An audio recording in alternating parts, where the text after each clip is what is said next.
नमस्कार मित्रांनो, मी सुरेश नेमकर तुमचं स्वागत करत आहे. आजचा पॉडकास्ट आहे इतिहास राज्यशास्त्र म्हणजेच हिस्ट्री या सब्जेक्टवर. तुम्ही इंग्लिश मीडियम, मराठी मीडियम किंवा सेमी इंग्लिश स्टुडंट्स असो, तुम्हाला हा व्हिडिओ खूप जास्त हेल्पफुल राहणार आहे, कारण हिस्ट्री हा एक स्कोरिंग सब्जेक्ट आहे. आज आपल्यासोबत आहे एक्सपर्ट फॅकल्टी डॉक्टर अतुल वैद्य सर, ज्यांना जवळपास 10 इयर्सचा टीचिंग एक्सपिरियन्स आहे. सोबतच ते ॲज अ योगा कन्सल्टंट म्हणून पण काम करतात आणि त्यांनी खूप साऱ्या विद्यार्थ्यांना ट्रेन केलं योगा कसं करायचं. त्यांच्या थ्रू ट्रेन झालेले काही विद्यार्थी फॉरेनमध्ये पण कार्यरत आहे. अराउंड 5+ स्टुडंट असे आहे की जे फॉरेनमध्ये ॲज अ योगा कन्सल्टंट किंवा योगा टीचर म्हणून पण काम करतात. तर आज आपल्याला ते व्यवस्थित सांगणारे हिस्ट्रीचा पेपर कसा सॉल्व्ह करायचा, कोणत्या मिस्टेक्स टाळायच्या. भरपूर विद्यार्थ्यांना इसवी सणाला वगैरे घेऊन खूप जास्त कन्फ्युजन असतं, तर त्यांच्या एक्सपिरियन्सनी ते मदत करण्याचा नक्कीच तुम्हाला प्रयत्न करणार. व्हिडिओ शेवटपर्यंत बघा. आणि सगळ्यात महत्त्वाची अपडेट म्हणजे तुम्ही डिस्क्रिप्शन बॉक्समध्ये बघू शकता किंवा कमेंट बॉक्स बघू शकता, तिथे आपण तुम्हाला एक वर्कशॉपबद्दल माहिती प्रोव्हाइड केली आहे. हा एक 10th करियर गायडन्स वर्कशॉप आहे, जो लिटरली तुम्हाला कामात येऊ शकतो तुमची एक्झाम झाल्यानंतर करियर डिसिजन घेण्यासाठी. तर नक्की ते चेकआउट करा. त्याच्याबद्दल पण काही डाऊट असला तर तुम्ही कमेंट बॉक्समध्ये विचारू शकता. सो थँक्यू अतुल सर, खूप शॉर्ट नोटीसवर तुम्ही हो म्हटलं पॉडकास्टसाठी.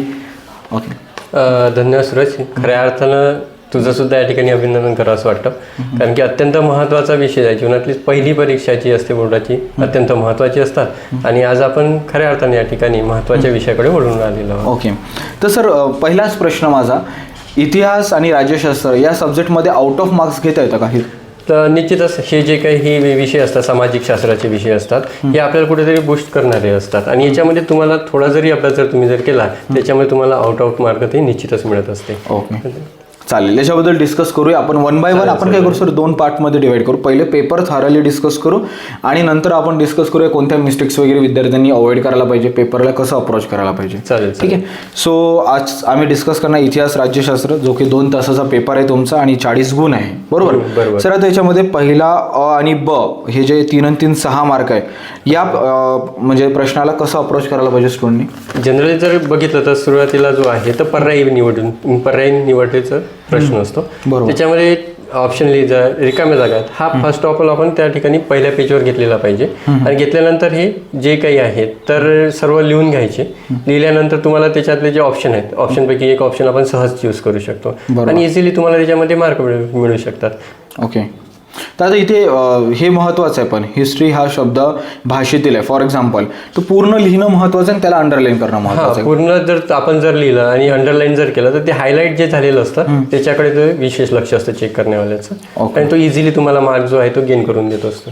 ओके, आणि हे जे खालचा ब प्रश्न आहे, पुढीलपैकी प्रत्येक गटातील चुकीची जोडी ओळखावं, पुन्हा लिहा. हा, तर हे पहिला जो क्वेश्चन झाला, पहिल्या पेजवर आपला हा क्वेश्चन होऊन जातो. त्याच्यानंतर टर्न करायचा पेज, दुसऱ्या पेजवर तुम्ही त्या ठिकाणी चुकीची जोडी जी आहे ते घ्यायची आणि त्याच्यानंतर जी चुकीची जोडी आहे त्याच्यामध्ये त्या ठिकाणी तुम्ही मेन्शन करून घ्यायचं, म्हणजे जेणेकरून आपल्याला ते मार्क असतात. तर जे दुसरा क्वेश्चन आहे दुसऱ्या पेजवर सहज मावतो आणि त्याच्यानंतर तुम्हाला जर पुढे जायचं असेल तर नेक्स्ट पेजवरच तुम्ही ते जाणं आवश्यक आहे. ओके, आणि आता प्रश्न 2 म्हणजे दुसरा दिलेल्या सूचनेनुसार कृती करा, कोणतेही 2. तर याच्यामध्ये कसं राहतं, याला कसं अप्रोच करायला पाहिजे स्टुडंटनी? जनरली जेवढे कृती असतात त्या दाखवल्याप्रमाणे ज्यावेळी पेपरमध्ये दाखवलेल्या असतात तशाच त्यामध्ये त्या ठिकाणी यायच्या आणि हे सुद्धा नवीन पेजवरच तुम्ही क्वेश्चन त्या ठिकाणी स्टार्ट करायला पाहिजे, जेणेकरून जे आहे 2 दिलेले आहेत 2 तुम्ही तर इझिली लिहू शकताच, कारण की याच्यामध्ये जे प्रिव्हियस इयर जर तुम्ही जर रीड केलेलं असेल तर जनरली ते तुम्ही लिहू शकता, त्याच्यात काही एवढं कठीण नाही आहे. आणि 2 आहेत आणि ऑप्शनमध्ये तुम्ही तिसरं जरी लिहिलं तर निश्चितच तुमच्यासाठी ते बेटर ठरते. ओके, म्हणजे याला वेळ पण नाही लागणार. युरोपातील महत्त्वाची विचारवंत कोण, 4 नावं माहीतच राहतात, व्यवस्थित लिहून घेतले, आउट ऑफच मार्क्स. आउट ऑफ ह्या जो पहिला जो क्वेश्चन असतो म्हणजे पहिला आहे त्याच्यामध्ये अ आणि ब आणि दुसरा जो आहे त्या हा जो असतो तर त्याच्यामध्ये तुम्हाला आउट ऑफ इझिली मिळू शकतो. आणि मग टिपा लिहामध्ये जसं कोणतेही 2 आहे तर टिपा लिहा म्हटल्यावर विद्यार्थ्यांना असं वाटतं की ते पॅराग्राफमध्ये लिहायला पाहिजे का, की बुलेट पॉईंट्समध्ये लिहायला पाहिजे, मग किती पेजेस लिहायला पाहिजे, काय वाटतं तुम्हाला? तर जनरली जर बघितलं तर आपण जर पॉईंट्समध्ये जर लिहिलं तर ते इझिली तुम्हाला त्या ठिकाणी मार्क मिळू शकतात आणि जनरली जर बघितलं तर तुम्ही त्याच्यामध्ये सविस्तर जर लिहिलं तर निश्चितच तुम्हाला त्याच्यामध्ये मार्क मिळून. तरी किती टिपा लिहा काय वाटतं तुम्हाला? 1.5 पेज लिहायला पाहिजे, किती लाईन्स लिहायला पाहिजे? 2 जनरली हाफ पेज पर्यंत जरी तुम्ही जर लिहिलं हे काय, कारण की त्याला मार्क्स जे असतात ते 4 मार्क्स 2 मार्क्स असतात, कंटेंट 2 मार्क दिलेले आहे, त्यामुळे तुम्ही हाफ पेज जरी लिहिलं तर ते निश्चितच तुम्हाला 2 मार्क सहज मिळून म्हणजे 4 ते 6 पॉईंट लिहिले, एक व्हॅलिड पॉईंट्स लिहिले तर आरामशी मार्क्स मिळू शकतात. आता आपण प्रश्न 3 डिस्कस करू. पुढील विधाने सकारण स्पष्ट करा, कोणतेही 2. तर याला कसं अप्रोच करायला पाहिजे विद्यार्थ्यांनी? जर आता कसं आहे सकारण म्हणजे आपण कारणे द्या हा विषय आहे. त्याच्यामध्ये जनरल जर बघितलं तर तुम्हाला 2 क्वेश्चन असतात आणि याच्यामध्ये 4 असतात. ऑप्शनली आहेत, त्याच्यामध्ये तुम्ही जर सिलेक्शन केलं तर निश्चितच 2 प्रश्न हाफ पेज तर जरी लिहिलेलं असेल तरी निश्चित तुम्हाला त्या ठिकाणी जे आहेत 2-2 मार्क जे आहेत सहज मिळू शकतात.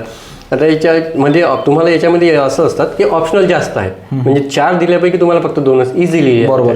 आपण जर साधा जरी स्टडी जरी केला असता तर इझिली आपण त्या ठिकाणी लिहू शकतो. म्हणजे आहे 2च लिहायचे आहे, त्याच्यामध्ये पण 4 मार्क्स आहे, चांगले आहे, काही अडचण नाही. आता येऊ महत्त्वाच्या प्रश्नावर. Question number 4. दिलेल्या उत्तराचे वाचन करून खालील प्रश्नाची उत्तरं लिहा. तर याला कसं, याच्यामध्ये कोणत्या चुका होतात, कोणत्या चुका टाळायला पाहिजे, कसं अप्रोच करायला पाहिजे? सर्वप्रथम काय करायला पाहिजे, आपण जो उत्तर आहे त्याचं रीड न करता पहिले क्वेश्चनकडे घेऊन जायचं आणि क्वेश्चनमध्ये काय विचारलेलं आहे ते बघितलं तुम्ही, ते त्याच्यावर अंडरलाईन जरी केलं तुम्ही त्याच्या खाली काही ह्या प्रश्नामध्ये आहे, त्याच्यानंतर तुम्ही पॅसेज वाचला का तुम्ही इझिली त्याचे उत्तर लिहू शकता आणि पटकन तुम्हाला ते सहज प्राप्त करता येते. जर समजा सुरुवातीला जर आपण जर पॅसेज जर वाचत गेलो तर वाचल्यानंतर पुन्हा तुम्हाला क्वेश्चन आल्यानंतर पुन्हा ती गोष्ट काय विचारलेली आहे ते बघावी लागतात. त्याच्यामध्ये तुम्ही जर पहिले क्वेश्चन बघितले आणि नंतर जर तुम्ही जर पॅराग्राफ वाचला तर निश्चितच तुमचा वेळही वाचतो आणि एक्झॅक्टली मार्क तुम्हाला तो. ओके, बरोबर आहे. म्हणजे जर त्यांनी प्रश्न वाचले, सरांचं म्हणणं आहे पॅराग्राफमध्ये जर टाईम वाचवायचा असेल, प्रश्न वाचून घे, 3च प्रश्न आहे आणि पॅराग्राफला गो थ्रू करा, म्हणजे तुम्हाला ते क्लिक होईल, अरे हा ही विचारलाय, तर थोडंसं अंडरलाईन केलं की तुम्हाला इझिली ते देऊन देतं. तर जर समजा जर आपण सुरुवातीला जर पॅसेज वाचत बसलो त्याच्यानंतर क्वेश्चन आपल्याला माहित झालं तर पुन्हा रीड करा आणि थोडंसं कन्फ्युजनही क्रिएट होऊन जातं, ती आपली चुकी होऊ शकते. आता सगळ्यात महत्त्वाच्या प्रश्नावर जो थोडा विद्यार्थ्यांना टफ पण वाटत असेल, कारण 3-3 मार्कला विचारला जातो हा. खालील प्रश्नाची थोडक्यात उत्तरे लिहा, कोणतेही 2. या इथे कुठं काय चुका होतात आणि कसे याच्यामध्ये आउट ऑफ मार्क्स घेता येईल विद्यार्थी? याच्यामध्ये जर बघितलं तर याच्यामध्ये सुद्धा 30 प्रोसिजर आहे, याच्यामध्ये 4 क्वेश्चन्स असतात आणि त्याच्यामध्ये 2च क्वेश्चन आपल्याला लिहायचं आहे. त्याचं सविस्तर लिहायचं आहे, कारण की इथे तुम्हाला 2 ते 3 मार्क त्या ठिकाणी गेन करायचे आहे. तर तुम्ही जर तो जर आहे हाफपेक्षा जास्त जर तुम्ही जर लिहिला तर निश्चितच. आता याच्यामध्ये पॉईंट मेन्शन करण्यात आहे, पॉईंट लिहायचे, त्याच्याखाली अंडरलाईन करायची. अंडरलाईन केल्यानंतर तो बरोबर पॅसेज वाईज सारखा तुम्ही जर तो लिहिला तर इझिली तुम्हाला त्या ठिकाणी मार्क जे आहे ती मिळत असते. आणि जनरली याच्यामध्ये हे जे क्वेश्चन्स असतात हे प्रिव्हियस इयरचे जनरली आलेले असतात. त्याच्या कारणामुळे तुम्ही जर प्रिव्हियस इयरचे पेपरची जर प्रॅक्टिस जर केली तर तुम्हाला हा पेपर एकदम इझी वाटू शकतो. ओके, म्हणजे जेवढं मुद्देसूद लिहा, अंडरलाईन करा, प्रेझेंटेशन चांगलं ठेवा आणि व्यवस्थित एक पेज वगैरे लिहू शकले तुम्ही तर बऱ्यापैकी तुम्हाला 3 आउट ऑफ नीटकेपणा हा जो विषय आहे तो त्याच्यामध्ये तुम्हाला तो मार्क देऊन जातो. ओके, आता इथं झालं आपण हिस्ट्रीबद्दल पूर्ण डिस्कस केलं. आता आपण राज्यशास्त्र येऊया, ज्याला आमच्या वेळेस नागरिकशास्त्र म्हणायचो आम्ही सिव्हिक्सला, आहे ना, आता राज्यशास्त्र. काही अडचण नाही. आपण प्रश्न क्रमांक 6 बद्दल डिस्कस करू.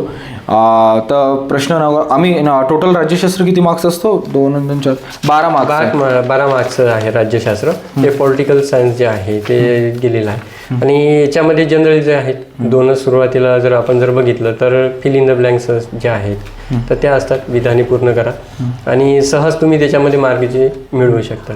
ओके, म्हणजे पहिला प्रश्न क्रमांक 6-7 तर सोपा आहे. चुकी बरोबर, सकारण स्पष्ट करा. सकारण स्पष्ट करा म्हणजे येतं हे पण लिहावं लागेल का? हा, त्याचं समजा जर आता जर आपण जर एक जर लिहिला चूक आहे तर चूक आहे तर का चूक आहे त्याचं कारण जे आहे ते कारण त्या ठिकाणी आपल्याला लिहायला आवश्यक असते. म्हणजे जनरली हे 4 मार्कचा क्वेश्चन आहे, तुम्हाला 2 लिहायचा आहे. तुम्ही फक्त जर चूक किंवा बरोबर लिहिलं तर म्हणजे तुमचा 1 मार्क आला. आणि तुम्ही सकारण त्याला जर दिलेलं असेल तर त्यातून 2रा मार्क तुम्हाला गेन करतो. पण तुम्ही जर त्याचं बरोबर लिहिलं असेल अशा वेळी तुम्हाला 2 मार्क सुद्धा त्या ठिकाणी मिळू शकते. ओके, बढिया, बरोबर आहे. फक्त मेन्शन नको करू चूक आहे की बरोबर, लगेच तुम्ही वाचून घ्या, अरे चुकी बरोबर आहे, फटकन मी ते लिहिलं होतं, पण 1-1 मार्क चालला जाईल तुमचा. तर त्याचं कारण म्हणजे रिझन पण मेन्शन करा.